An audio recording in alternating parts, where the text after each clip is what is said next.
Hey everyone, it's Kenlon, and this is Soul Talks for Gene Key 23, going from complexity to quintessence. That's a cool word, through the path of simplicity. I think this is a great message for right now because so many people are feeling massively overwhelmed, and we've been having all these solar flares. And so there's a sense of being scattered, losing the plot of why you're doing what you're doing, losing connection to it.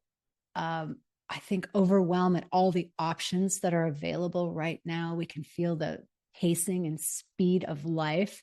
So I want to create in this transmission a portal. I'm going to call it a portal to a new dimensional space. And that new dimensional space is the space of right alignment where you are in flow. And I think this is a code. Like, I want to share it as a code that's coming through of something that's really real that can happen for you, not something that I'm just saying here because it sounds good, but truthfully, this is what's coming through. And if these solar flares are containing new codes, which I suspect they are, and I'm going to do another video on that using the system of human design, then let us receive these codes from a new realm that has us live in a new way, because clearly our human bodies were not built for the speed and the rate and the barrage of information that we're receiving right now. And I tell my clients, I tell my cohorts, everybody, like, this is not going to go away. This speed is not going away. We're entering even a faster period than we're even experiencing now. And we're going to have a reprieve at the second half of 2024. We'll have more planets in retrograde. Right now, we only have one planet in retrograde. That's Pluto, as I'm recording this. But by the end of the year, many of the other planets will be in retrograde. So we'll have this integration time. And that's good because we need the muscle to develop the muscle. And what I mean by muscle is really the energetic subtlety, the nuance in how to listen to ourselves and make choices, which is going to require a death. And I bring that in right away because this is in the ring of life and death. And the death that I experience is this death of choice. Choice creates the no in other places. So really, we're bringing through our sacred no. And our sacred no can feel like a death to the options that our mind has been entertaining as it scattered us in many ways of saying, oh, I want to do that. I want to do that. I want to do that. Rather than prioritizing the thing that is here for you to do, that is here for you to put your life force energy into. So I think among the Divine Feminine sisters, I feel a sense that life wants to be easy. Life wants to be gracious. Life wants to be flowing. Do you know how many times I hear those words inside the containers that I hold? Like all the time. And if you tune in, who wouldn't want that? That's a beautiful thing to want. And yet we don't curate our lives to get that. So this is the portal that I'm going to suggest right here, is the portal of curation. And I love that word because it's not a bad word in our minds. Maybe priorities are a bad word. We use it to beat ourselves up. But if we look at it as curation, then it takes the complexity out of it and shows us a simple path to a multidimensional space. And I say that because I think new codes are coming through.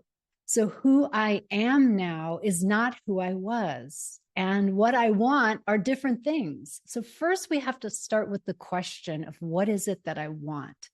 And it's not a question that the ego can answer because the ego wants, the ego wants sugar, right?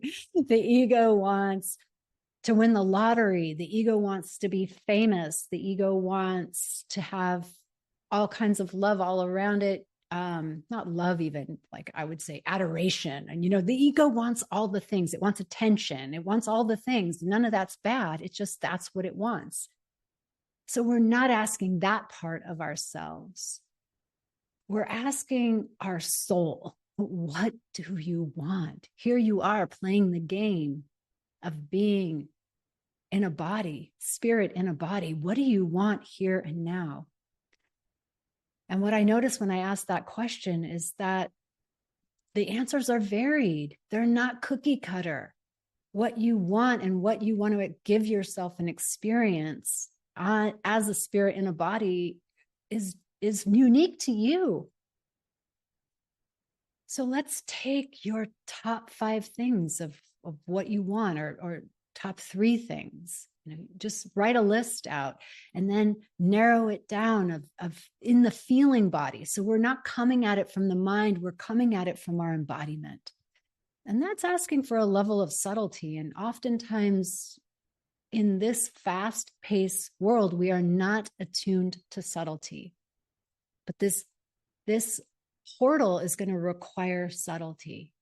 So like the hairs on your arms, you want to be able to feel like when the wind touches them. Sometimes like a hair drops out of my head and it's laying on my arm and I can feel it. That's the little level of energetic subtlety that we want to cultivate for inside our own being. And we want to feel, what does it feel when it feels like truth? What does it feel when it feels like I really don't know? What does it feel when it feels like no?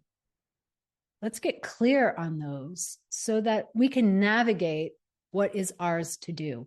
So when I ask that question of what do you need? What do you want? What is here for you? That's your pathway into simplicity, because that means that that's how you align your actions. And that's where you align this third eye point. So all the things that you are doing that are not that, they get to go away. And here's the death process. So yes, we want to feed ourselves, we want to feed our children, and so that gets on the list. But what is the deeper calling? What is calling you forward? What is here for you now? I could use the word, what's the next cut for you? Who are you now? And what's the next cut? So I was saying to one of the women today, like, if you want more money, then you're not a victim of not having enough money. You're not in reaction to the circumstances. Your mind will tell you you are in reaction to the circumstances, whether that is the economy or your profession or whatever story you have going on. That's your mind creating complexity and being in reaction to circumstances. But instead, this is the portal into that multidimensional space, that imaginal realm. Where in that imaginal realm, you are creator, you are curator. So when I decide that I want more money, I'm going to use that as an example, then I put my attention there. I put my intention, yes.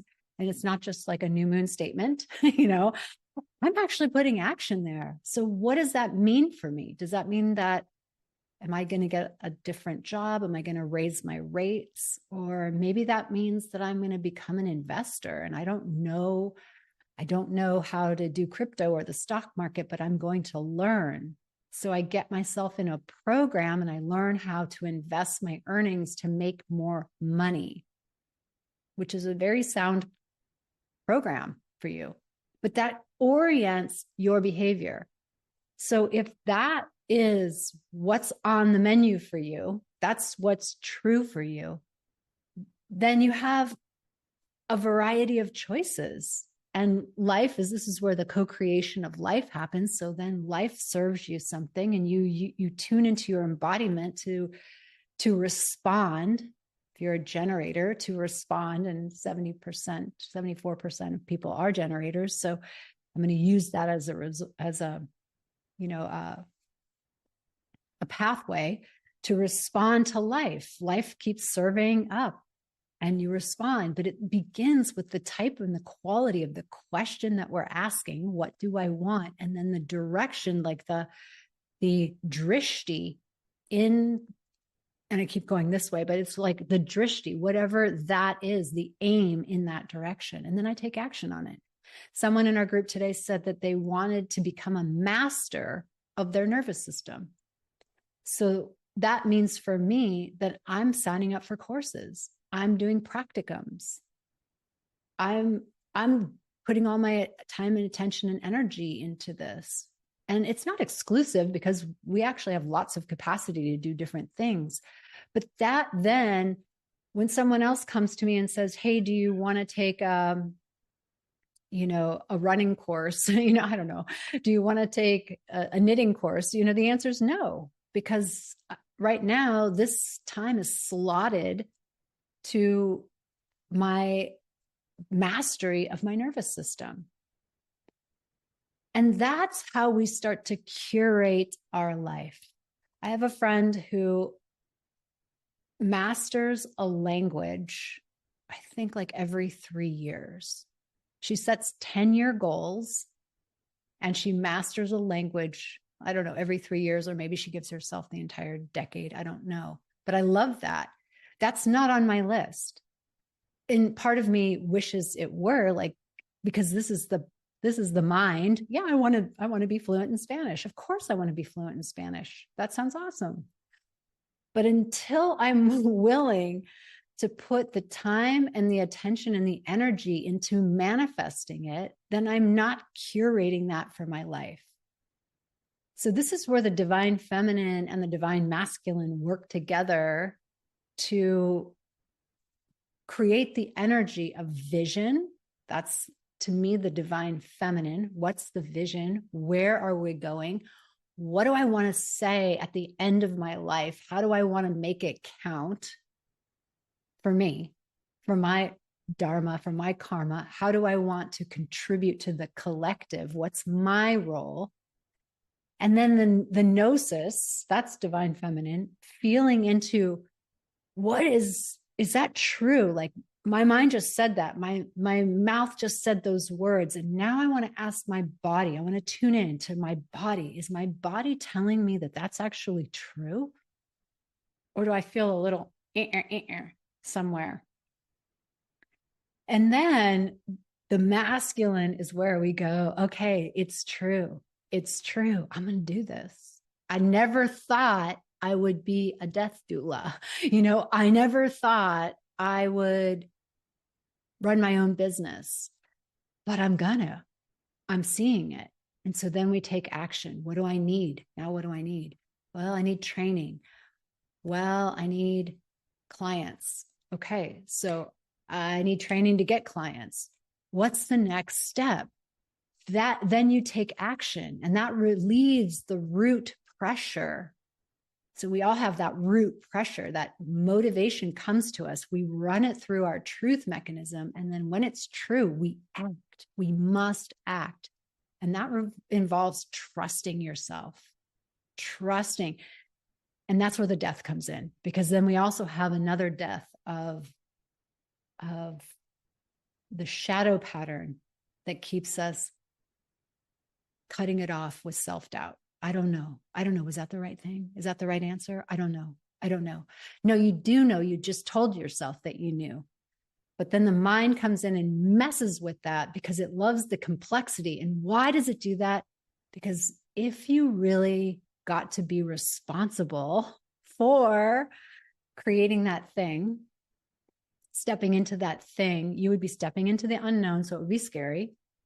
Your identity would shift, and that would be scary because the ego doesn't, even if it's a screwed up identity, the ego likes a miserable identity, or whatever identity you have, the ego likes it because it's certain. It can control it. So then you lose control. You don't know who you are. And what else? And you get to be responsible. oh my God, I have to act to have that thing. What if I act and I have that thing and then I fail? And then the cycle starts all over. Do you get what I'm saying? This is crazy making.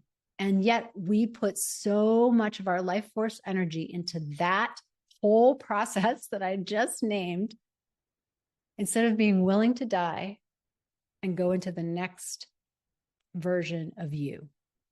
And that's what these codes are igniting. They're going to ignite some wild stuff in you, in me, in all of us. Not because they are intrinsically wild, but it's because it's wild to the mind. We have never conceptualized it. We've never thought that way before. It's new. And we're becoming new. And this is the very prayer that we've asked for. We kept praying, you know, let's bring a new earth. Let's bring a new earth. Let's bring a new earth. Okay. Universe is like, okay, we're going to bring a new earth, but I got to shatter all the old perceptions, the old thoughts. And so these codes coming through, the solar flares, the aurora borealis, like poof, lighting a new way. And this is how we play.